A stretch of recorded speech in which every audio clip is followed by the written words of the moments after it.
Hello, welcome to this presentation based on my book titled The Other Side of Safety, Moving from Results-Based to Behavior-Based Safety by me, Robert Palmer, PhD.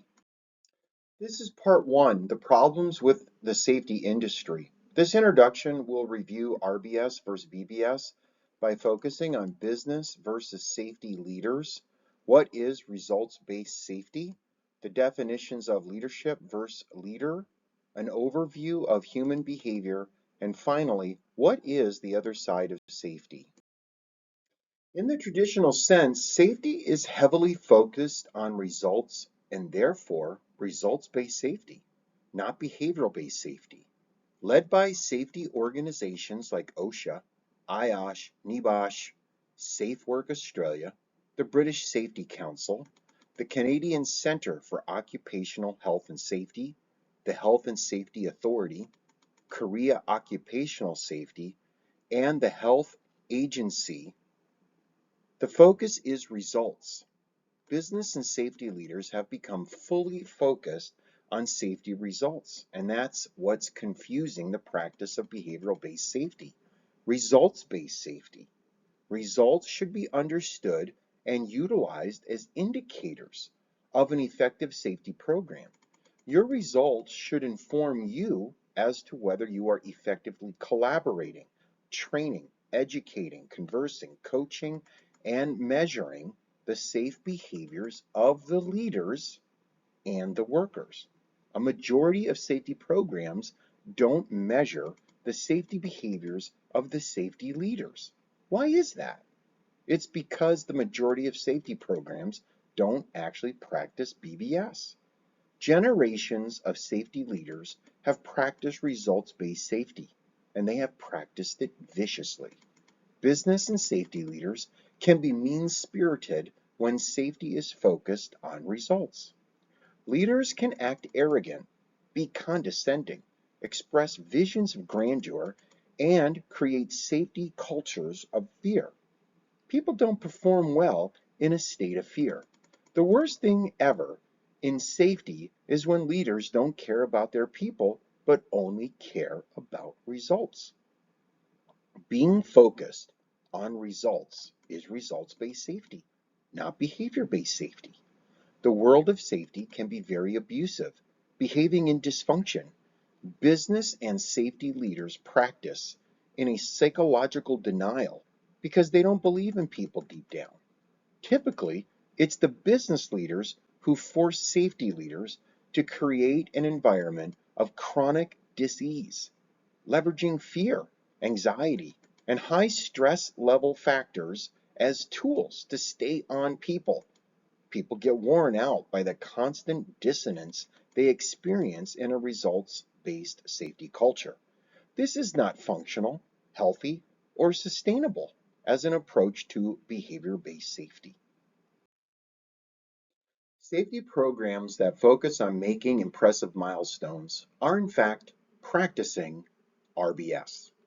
For example, a global company in 2021 hit 1 million hours worked with no OSHA recordable injuries since 2020. The team worked more than 2 years, that's 1.2 million hours, without a recordable injury. OSHA defines a recordable injury as an injury that requires more than first aid treatment or results in days lost from work. The safety leadership was proud of the OSHA-defined accomplishment. The safety leader explained how an achievement like this is a testament to how every single employee stands behind their core values of safety. The safety leader discussed how everyone was empowered as a safety leader and that employees share in the ownership and commitment that every employee goes home safely every day. This is where it gets interesting to me. The safety leader would have a hard time demonstrating a correlation between ownership, commitment, and no OSHA recordable injuries to behaviors. The real question that begs to be asked is how the safety leader achieved those results. How did the safety leader create the safety culture? How did the culture contribute to those results? What safety metrics were tracked? Results-based safety is rooted in bad leadership.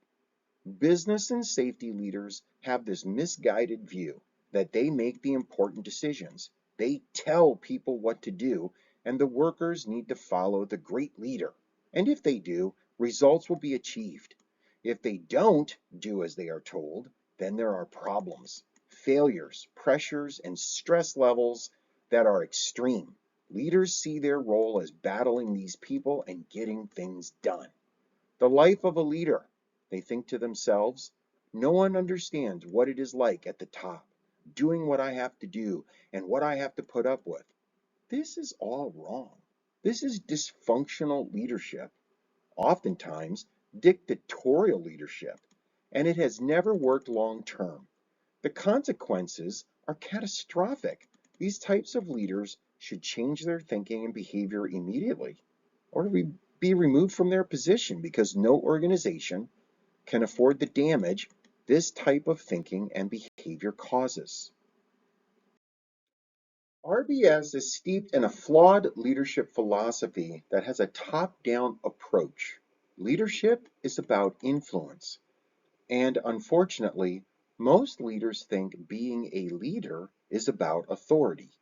When a person has a title or a position but can't influence people properly, performance suffers. Leaders who lean on their authority rather than their influence are called positional leaders. Positional leaders revert to leveraging their positional authority and become dictatorial in their leadership style. They practice telling people what to do, and this is a significant indicator of leadership dysfunction. Leadership dysfunction results in ineffectiveness in influencing people. However, they get results.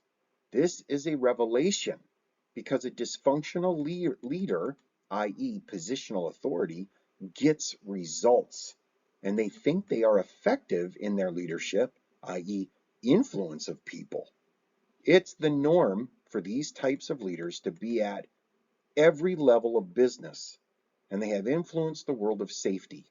Authoritative leaders talk at their people instead of with their people. They make people suffer with their endless monologues at safety meetings, make constant emotional appeals to the heartstrings of people, and dramatize the deaths of people who weren't safe to drive home their point. The worst thing of all of this is that they are so happy with themselves. They feel the struggle is real. Life as a safety leader has purpose and meaning for them. In their mind, they are making a difference. But are they? If you measure the results, and I have, RBS only works at a great cost. It actually is not working. In the safety leader's reality, it seems to be working, but in the actuality of performance, it's not working long term. RBS is a short-term focus and BBS is a lifestyle.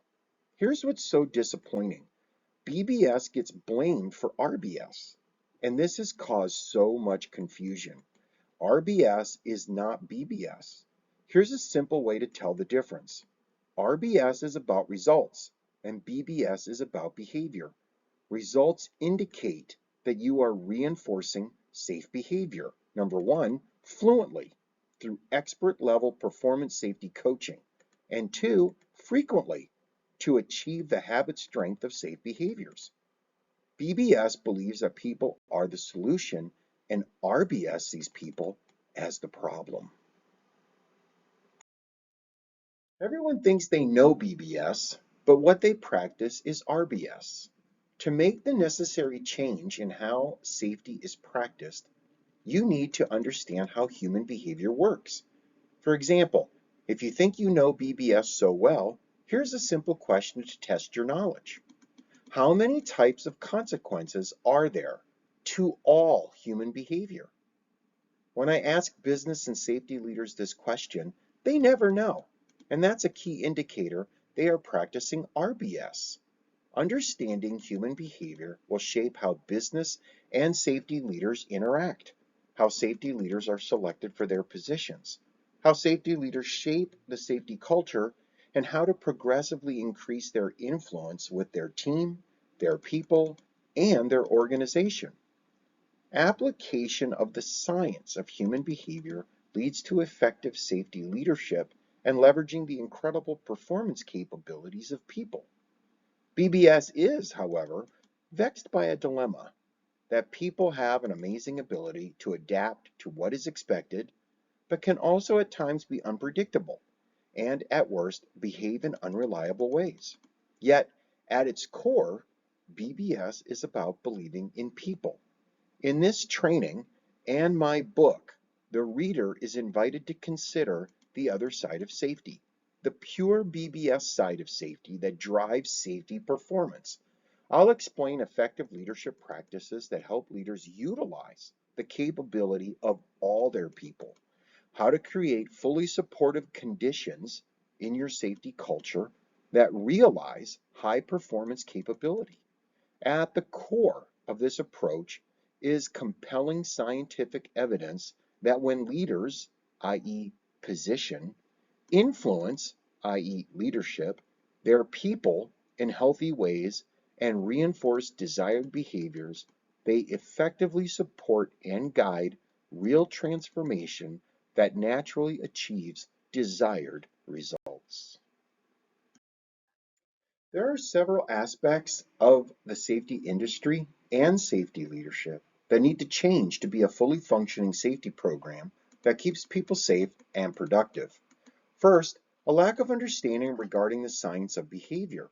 Business and safety leaders talk about behavior, but they don't demonstrate any understanding of behavior. For example, safety leaders talk about the ownership and commitment of the employees. However, ownership and commitment are not behaviors. They are outcomes of behavior. How does ownership and commitment get measured? I'm guessing they don't. How does the safety leader define a quality conversation or feedback? And how does the quality get measured? Second, a lack of clarity regarding behavior and results. OSHA is a results-based organization that fosters results-based safety programs. And they're not the only ones. This is a major problem with the safety industry on a global scale. The mix of safety methods that focus on RBS works directly against the science of BBS. Results are not the goal, not the focus, not the purpose of safety. Results are an indicator. Results indicate that you have defined behaviors accurately, reinforced them fluently and frequently enough to drive habit strength of those behaviors, and that the safety culture fully supports safe practices. Third, a lack of understanding regarding safety culture. Safety culture must be defined on purpose. Safety leaders need development regarding how their leadership impacts the safety culture and how the safety culture is shaped. What is the safety leader's competency level to create a safety culture infrastructure? The safety literature lacks significant research regarding these aspects of safety, but they need to be addressed. Safety leaders, as well as business leaders, need to develop their full functioning. Moving forward, this training is purposed to lend perspective, share knowledge, and improve the application to the way safety leaders think and practice safety. Business and safety leaders need to consider the other side of safety, shifting from tradition to a fully functioning model, from RBS to BBS in framework, from anecdotal to science in method, from transactional to transformational in leadership style, from telling to coaching conversations in communication and empathy, from mechanistic to organic in culture, and from lagging to leading indicators in measurement to see the big picture of how safety is currently happening. Take advantage of the insights effectively and predict and stop all incidents and injuries from occurring. In the next presentation, we begin part 1, the problem with the safety industry, and that will cover chapters 1 through 3. In chapter 1, we discuss the ineffective leadership between business and safety leaders. This introduction will review RBS versus BBS by focusing on business versus safety leaders, what is results-based safety, the definitions of leadership versus leader, and an overview of human behavior, and finally, what is the other side of safety. Robert Palmer has a PhD in industrial organizational psychology and 18 years of experience, expert in developing the leadership of leaders to influence performance utilizing the science of behavior. Robert's focus is the management of leader, employee, and organizational performance. Robert developed the strength-on-strength method, which aligns personality, character, and case strengths with competencies and emotional intelligence, resulting in people's full functioning performance. Robert teaches you how to create cultural conditions that shape behaviors for people to perform at their best, linking performance initiatives to business strategies and outcomes. Dr. Palmer's experience and research reinforce leaders to practice influence rather than authority. Global project management experience gained from international business projects in India, Israel, and Europe. Dr. Palmer is the author of The Palmer Performance Planner, Reflect, Focus, Deliver, and The Other Side of Safety, Moving from Results-Based to Behavior-Based Safety, published by CRC Press, a Taylor and Francis group.